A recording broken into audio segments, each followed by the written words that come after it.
On the night of November 26, 1983, in the shadowed industrial outskirts of London, a robbery unfolded that would shake the very core of Britain's criminal underworld and financial system. A heist so audacious it has never truly been matched. The target was a secure warehouse operated by Brinksmat, located a stone's throw from Heathrow Airport, a hub of global transport and commerce, where armored trucks and security convoys regularly passed, oblivious to the storm about to descend. 6 armed men, coordinated with meticulous precision and aided by an insider who knew the layout of the vault and the routines of the guards, slipped through the perimeter and gained access to the heavily secured facility, expecting a modest haul of cash. But what lay beyond the steel doors was a fortune beyond imagination.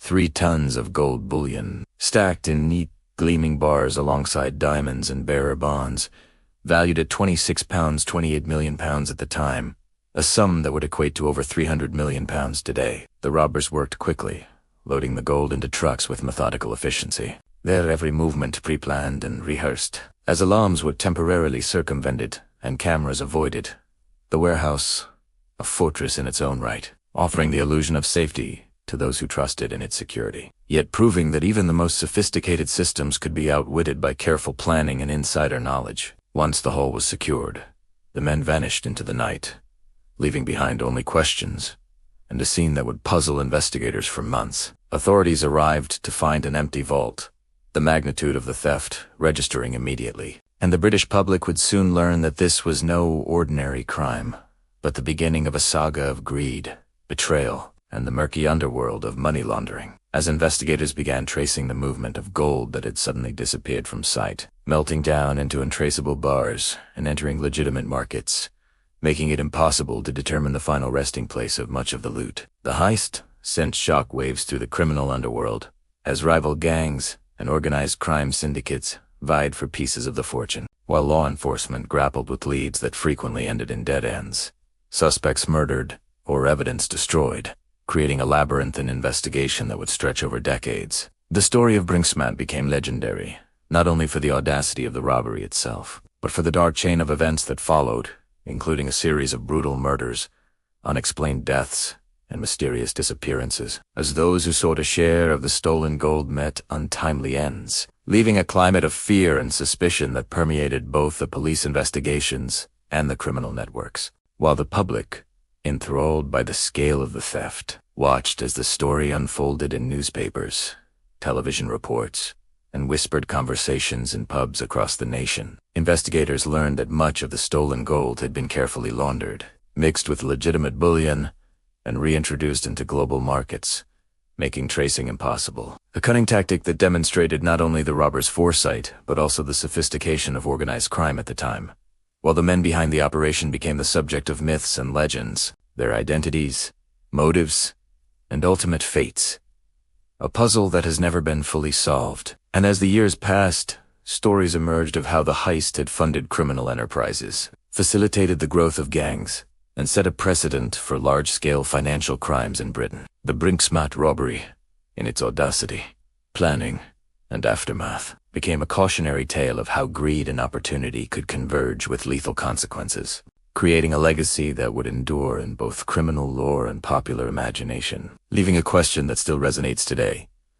How could one heist reshape an entire country's criminal landscape overnight? In the years following the Brinksmat robbery, investigators, journalists, and the public would come to understand that the heist was far more than a single event. It was the ignition of a criminal wildfire that spread across Britain and beyond, as the stolen gold, carefully melted down and disguised, entered legitimate markets, funding operations that ranged from small-time scams to sophisticated organized crime syndicates, and authorities quickly discovered that every lead led to more questions than answers, as key suspects were murdered, disappeared, or lived under assumed identities, creating a tangled web of intrigue and suspicion. Forensic breakthroughs of the time were limited, and with no fingerprints, minimal DNA evidence, and eyewitness accounts that were often unreliable or conflicting, the investigation became a decades-long saga of missed opportunities, political pressure and relentless media scrutiny, while the public remained fascinated by the sheer scale of the crime and the audacity of the robbers who had managed to walk away with the equivalent of hundreds of millions in today's money, untraceable and seemingly untouchable.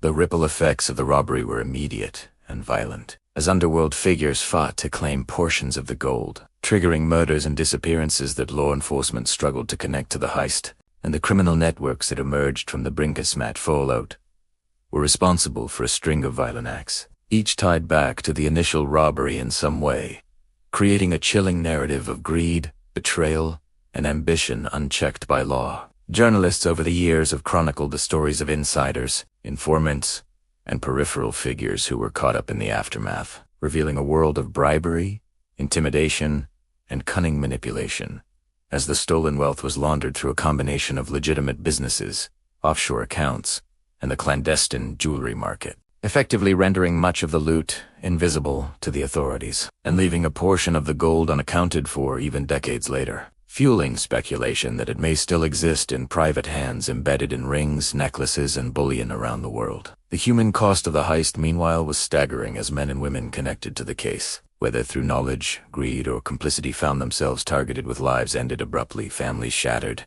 and a climate of fear instilled across London's underworld, underscoring the dangerous intersection between massive wealth and criminal opportunity. While law enforcement agencies, despite their best efforts, found themselves continually outpaced by those who understood both the market and the human psyche, exploiting weaknesses, forging alliances, and disappearing just as quickly as they had emerged. The Brinksmat robberies legacy extended into popular culture as well, inspiring books, documentaries, and films, with criminologists analyzing the case as a seminal example of how high-value thefts can ripple through society,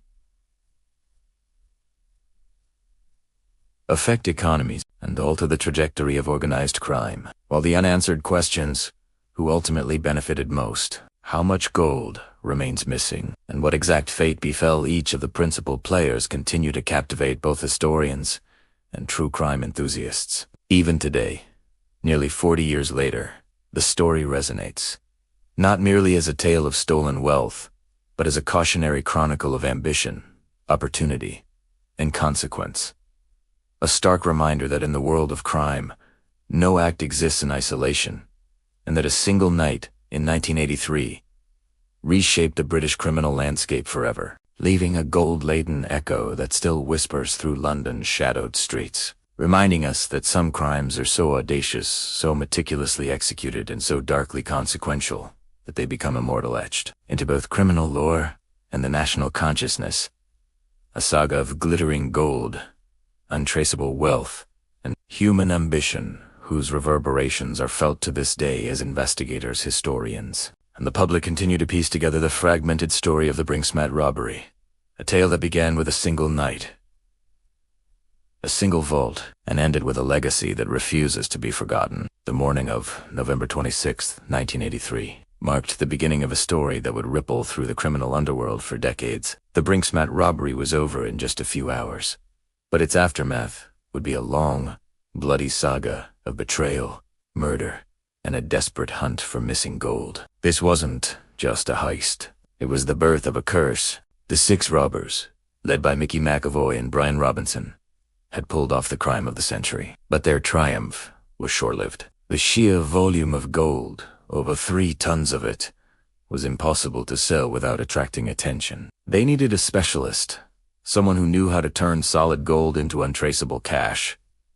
That's when Kenneth Noy entered the picture. A brilliant but ruthless criminal, Noy was the key to laundering the Brinksmat millions. But melting down the gold was just the start. Operation Midas, the massive police investigation, was closing in. Informants within the criminal network began talking, and the robbers' carefully laid plans started to unravel. McAvoy and Robinson were soon arrested. McAvoy, ever the showman, even bought 2 Rottweilers to guard his new mansion, naming them Brinks and Matt. He entrusted his share of the loot to associates, a decision that would prove fatal for many. The real trouble began when the money started moving. The curse of Brinksmat wasn't supernatural. It was a violent chain reaction of greed and paranoia. Anyone suspected of holding the gold, talking to the police, or skimming profits became a target. The list of victims grew year after year, a grim testament to the chaos unleashed that November morning. Meanwhile, Kenneth Noy, the man at the center of the web, played a deadly game of cat and mouse with the law. A game that would eventually lead to the murder of an undercover police officer in his own garden. The gold was gone, transformed into a river of dirty money flowing through the global economy, leaving a trail of bodies in its wake. And even today, the majority of it has never been found.